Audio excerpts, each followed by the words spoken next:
Perché si dice cominciare a e finire di con due preposizioni diverse? È quello che vedremo in questo video. Benvenuti o bentornati, sono Raf. In questo video parliamo dei verbi fraseologici. Che cosa sono i verbi fraseologici e perché sono importanti? Sono molto comuni. Sono verbi come continuare, iniziare, finire. La loro caratteristica è che sono seguiti da un altro verbo. In genere abbiamo il verbo fraseologico, appunto come cominciare, continuare, finire, poi abbiamo una preposizione, anche se non sempre, e poi abbiamo un altro verbo. I verbi fraseologici sono molto utili perché caratterizzano diversi momenti dell'azione ed è quello che vedremo appunto in questo video, cioè poco prima dell'azione, l'inizio di un'azione, poi la continuazione di un'azione e la fine di un'azione. E per ognuna di queste fasi vi darò alcuni verbi, quelli più comuni, con alcune preposizioni e vedrete che c'è un modo facile per ricordarsi queste preposizioni. Cominciamo con l'azione imminente, cioè poco prima che l'azione cominci. L'espressione più comune è sicuramente stare per più l'infinito, quindi con la preposizione per, è il verbo stare. Quindi per esempio potrò dire sto per uscire, significa che sono pronto per uscire, sono già vestito, ho già il cappotto, le scarpe e sto per uscire. Ricordiamoci quindi la preposizione per in questo caso, sto per mangiare, sto per partire. Quando usiamo questa espressione al passato, in genere la usiamo all'imperfetto. Quindi magari diciamo ieri stavo per uscire quando mi ha telefonato il mio amico. E non deve essere per forza un passato lontano nel tempo. Per esempio possiamo immaginare una situazione in cui io sto per mangiare, mi telefona qualcuno e mi dice scusa, ti disturbo? E io rispondo no, figurati, stavo per mangiare, ma non importa. Una seconda espressione con lo stesso significato è essere lì per. Attenzione perché questa volta usiamo il verbo essere, mentre prima abbiamo usato il verbo stare, però la preposizione è la stessa, per. Quindi per esempio potremmo dire, un esempio al passato, ero lì per dirglielo, cioè significa stavo per dirglielo, ero molto vicino a dirglielo, ma non gliel'ho detto.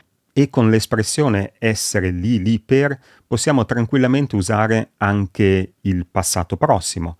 Per esempio potrei dire l'anno scorso sono stato lì per sposarmi, cioè sono stato molto vicino al matrimonio. Quindi questa seconda espressione è essere lì per più l'infinito naturalmente. La cosa interessante è che in tutte e due queste espressioni, stare per o essere lì per, usiamo la preposizione per, quindi un'azione che sta per iniziare, cioè l'azione imminente. Passiamo all'inizio di un'azione. In questo caso i verbi più comuni sono cominciare e iniziare. Il significato è lo stesso e in tutti e due i casi usiamo la preposizione a, seguita poi naturalmente dall'infinito. Quindi possiamo dire comincio a parlare, inizia a fare freddo. E per il passato non c'è problema, possiamo usare un passato prossimo, un imperfetto o un passato remoto naturalmente, quindi possiamo dire cominciava a fare freddo, ha iniziato a parlare. E possiamo quindi ricordarci che con questi verbi, per segnare, per descrivere l'inizio di un'azione, usiamo la preposizione a. Quindi prima avevamo la preposizione per, poco prima dell'inizio di un'azione, adesso per segnare l'inizio usiamo la preposizione a. Questa non è una regola assoluta, perché ci sono altre espressioni con altre preposizioni, ma usando questi verbi principali può essere utile appunto ricordarsi quale preposizione associare ai diversi momenti dell'azione, proprio come aiuto per la memoria. Quindi per, poco prima dell'azione, a per segnare l'inizio dell'azione. Ma passiamo adesso all'azione che continua, quindi alla continuazione di un'azione. Per descrivere la continuazione di un'azione, il verbo più comune è sicuramente il verbo continuare. anche in questo caso con la preposizione a. Quindi possiamo dire continuo a leggere, continuava a parlare. Preposizione a seguita naturalmente dall'infinito, ma questa è una regola generale. Quando un verbo segue una preposizione, il verbo è sempre all'infinito. C'è poi un altro verbo che possiamo usare, è molto meno comune del verbo continuare, ed è il verbo seguitare, anche questo con la preposizione a. Il motivo per cui lo nomino, anche se non è molto comune, è che è molto simile a un verbo invece molto comune in spagnolo. Ma attenzione, perché mentre in spagnolo si usa il gerundio dopo il verbo seguitare, cioè l'equivalente del verbo seguitare, in italiano non si può. Quindi frasi come continua mangiando, seguita leggendo, non sono corrette, non si possono dire. Dobbiamo usare la preposizione a, cioè continua a mangiare, seguita a leggere.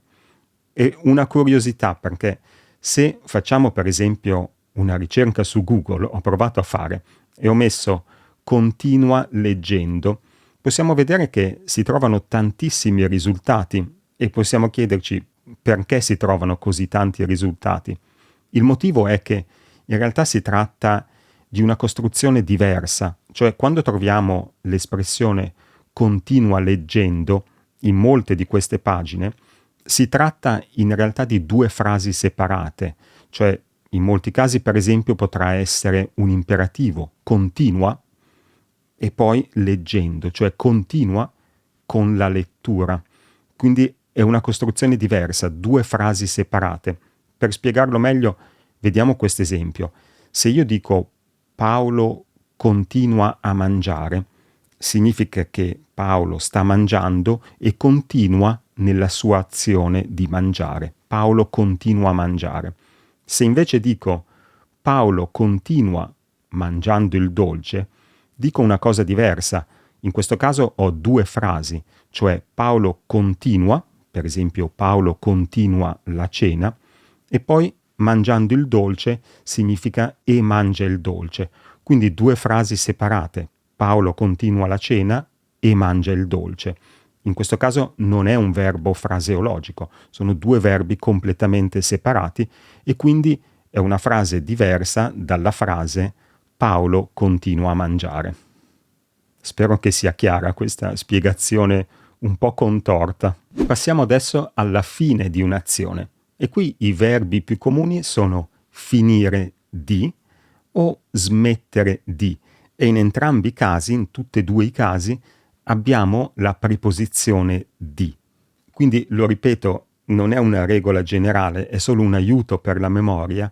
Con queste espressioni che abbiamo visto, abbiamo la preposizione per poco prima di un'azione, la preposizione a per l'inizio di un'azione, ancora la preposizione a per l'azione che continua e adesso per l'azione che finisce usiamo la preposizione di.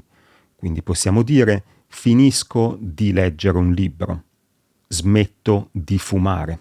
Usiamo l'espressione smettere per indicare la fine di un'azione che avrebbe anche potuto continuare, appunto come per esempio fumare. Avrei potuto continuare a fumare ma ho smesso di fumare, mentre finire indica una fine più naturale, possiamo dire. Ho finito di leggere il libro. Un'ultima cosa che voglio notare è che in italiano non c'è un verbo fraseologico per indicare un'azione che è finita da poco, come invece c'è per esempio in francese.